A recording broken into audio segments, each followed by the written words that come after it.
Good morning, boys. Welcome back to the channel. I think this is like episode 19 or something.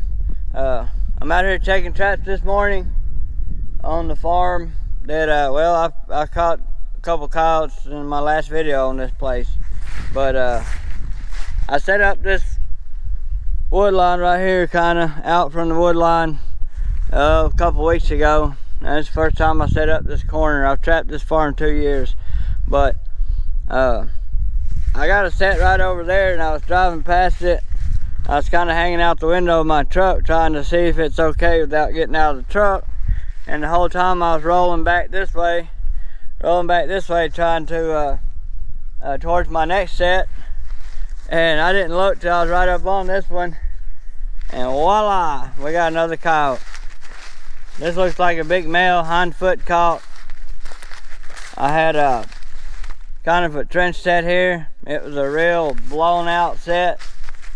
I put it here and just made a big mess out of it, what I done. I reckon it worked for that, and it's probably why his back foot caught, because the trap was kind of far back from the hole. But he was probably down in there trying to get that homemade paste bait out and got his hind end caught. What I had in there is homemade paste bait I made the other day.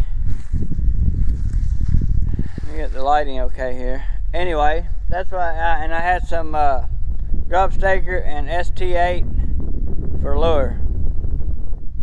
So it worked on this one. Second one I've caught on my homemade bait that I made just the other day. So that's kind of exciting. And looks like a big male. Looks like a big old male. He's real timid. I'd say he come back looking for those girls that I took off of this place. He don't look that great. His tail looks alright, but he's got some rub and a lot of guard hair missing. Anyway, real timid old dude. He's just laying there chilling. I'm going to take care of him, remake the set. I just wanted to show y'all, these coyotes are all different. Now he got up, ran around a little when I first come up to him, but some of them are real timid. He's hind foot caught. He could easily reach me, but he's so shy. Some of them are like this, and some of them are real aggressive. But this dude here, he's so timid. He's just gonna lay there and see what I do. Now he would still eat me up if he thought he had half a chance. But anyway, I just want to show you all that. I'm amazed sometimes how timid some of them are and how aggressive others are. I went back about the way it was. Pan's a little to the left of this one. Put some homemade paste bait in there. Dead end from Tandy's and ST8 from Tandy's. Right there's the old coyote. One more thing. If you're a kid watching this, don't ever try to pet a wild animal. You will get bit.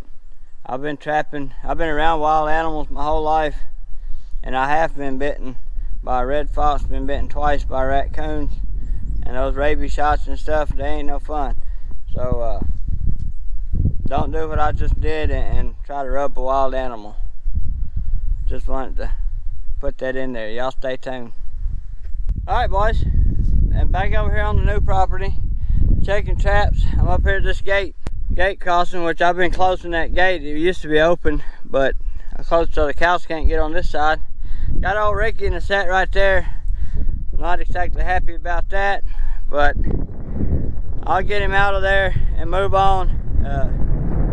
Apologize for the wind. It's windy, so hopefully y'all can hear me, because right back there on the pond bank, which I'm getting ready to show y'all, there's a coyote. I'm sure he won't pick up on camera at all, because he blends in with that red clay.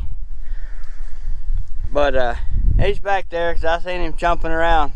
So y'all stay tuned. We'll take a ride back there after I get this old Ricky took care of. Alright, I got Ricky took care of. Let's take a ride.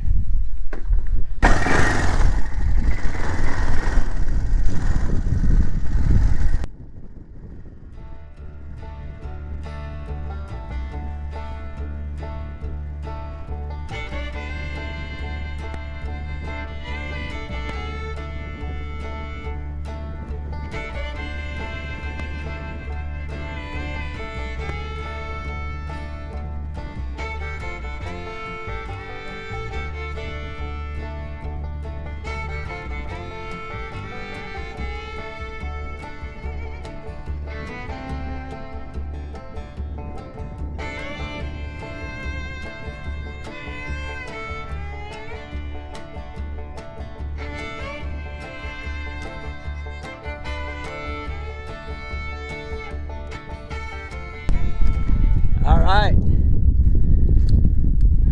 little old pond right here. I'm just on this pond bank between the government's right there, corner, and come over here, and a little pond.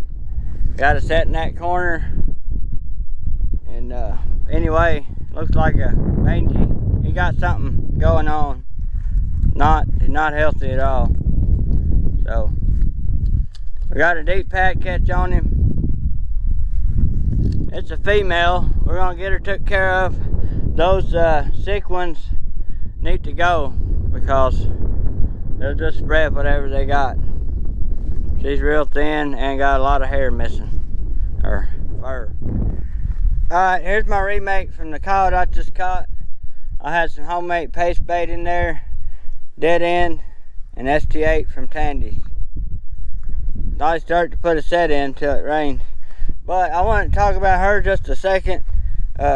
You can see she's poor, bad shape, sick, but she's still in heat. I'll just show you real quick. Still in heat. So if she'd have had a litter, they'd have never had a chance. And that's another reason why it's really important to get out here and control these predators, control how many, the population, because she come in heat, even though she was that sick, and her pups, they'd have never had a chance. Y'all stay tuned, we got more to check. I got a couple back here on the government that I set yesterday that I will check. I got to check them on foot, and one of these days I'm going to take y'all all the way back to the river, which I want to do catch a couple beavers before the end of the season. So if I don't get you back there before, I'll take you back there when I do that. So anyway, I'm putting a few on the government. I gotta take them on foot, but I'm gonna do that here at the end of the season. Y'all stay tuned.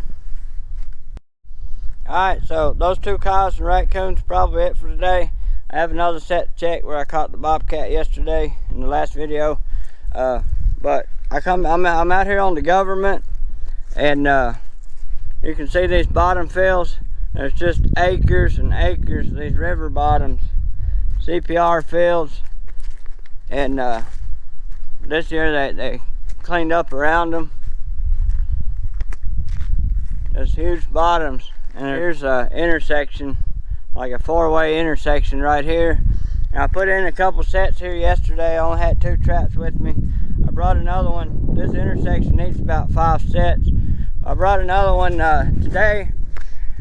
Gonna put a set right there, and I forgot my stake driver, didn't put it in my backpack, so I put the hole in, baited it anyway because I didn't realize that I already had it dug. And then tomorrow I gotta remember to bring my stake driver and put a trap in, but I can't drive on this with a motorized vehicle, which kind of sucks. I'm having to walk back here. I'm trapping the property that joins this, and the only way to access this land is if you know somebody that lets you cross their private farm, or you got to float in on the river. And this is way back here in the middle of nowhere, basically. And what I need is one of them electric bikes. If I had one of them electric bikes, put me in a basket on the back of that sucker, and man, I don't see no reason why I couldn't catch 30 to 50 coyotes and my limit on bobcats every season at a place like this. Like I say, it's lots of acres of it. But I guess for now I'll keep dreaming. And the river is back in yonder. It runs around. You see that hill, on the foot of that hill, and back through that way. I'll whenever I make it to the river, try to catch some beaver. I'm gonna have to walk in, so I'm only wanting to catch a couple for bait. But anyway, I'll show you all that when I do. Probably last week of season. That's the plan anyway. So tomorrow I have 3 sets. I might bring another trap and put 4 at this intersection. Like I say, I can't cover a whole lot of this ground. I've barely scratched the surface because it's huge, and I'm having to walk in here. So I'm probably about 400 yards from the 4-wheeler, which is not horrible, but with my job I can't walk this whole thing and trap it. But anyway, y'all stay tuned. I'm gonna go check that last trap. If I don't have nothing in that one, then this will probably be it in this video. And I'll catch y'all in the next one. I really do appreciate everybody coming along and watching.